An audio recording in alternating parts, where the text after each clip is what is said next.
Welcome to this video, the next structure in which we see Daniel, the book of Daniel being intricately put together is that of the language of the book of Daniel.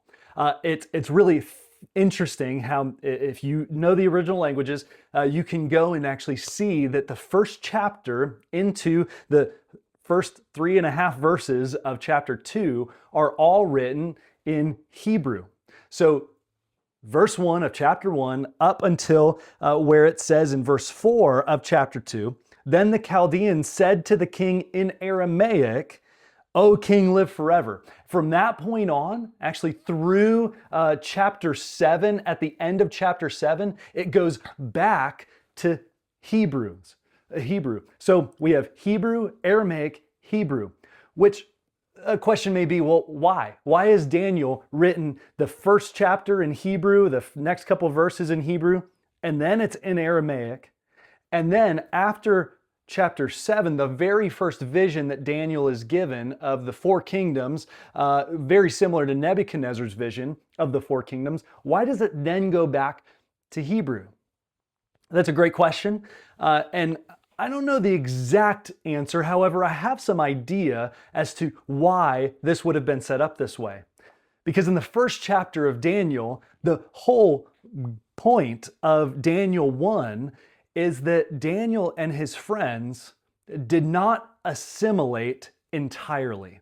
That they remained faithful to God. They had faithful piety as they were even entering into exile.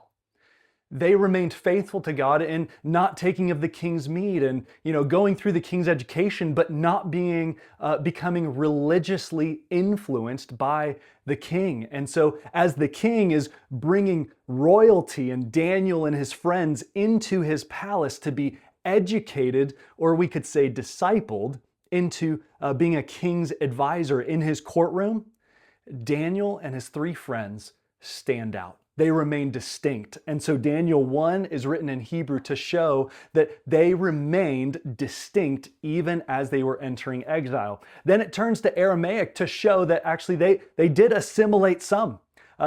Daniel had to speak in Aramaic. His three friends had to speak in Aramaic. Their names were changed.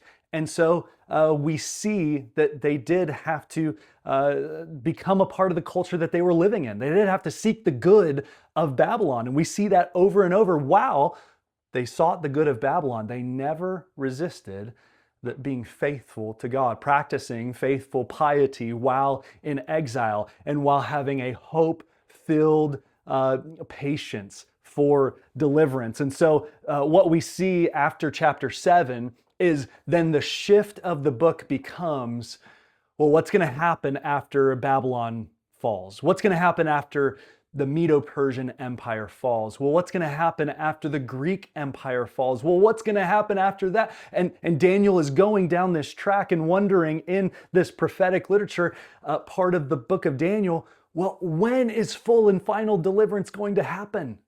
When will all of these things come to pass fully? And what we see in the last vision of Daniel in chapters 10 to 12 is full and final deliverance talked about. Now, there's a deliverance from exile that Daniel sees in chapter 9, and he begins praying, Lord, would you allow this deliverance after these 70 years of exile to actually come true? And God hears him and tells him that that's going to be happening.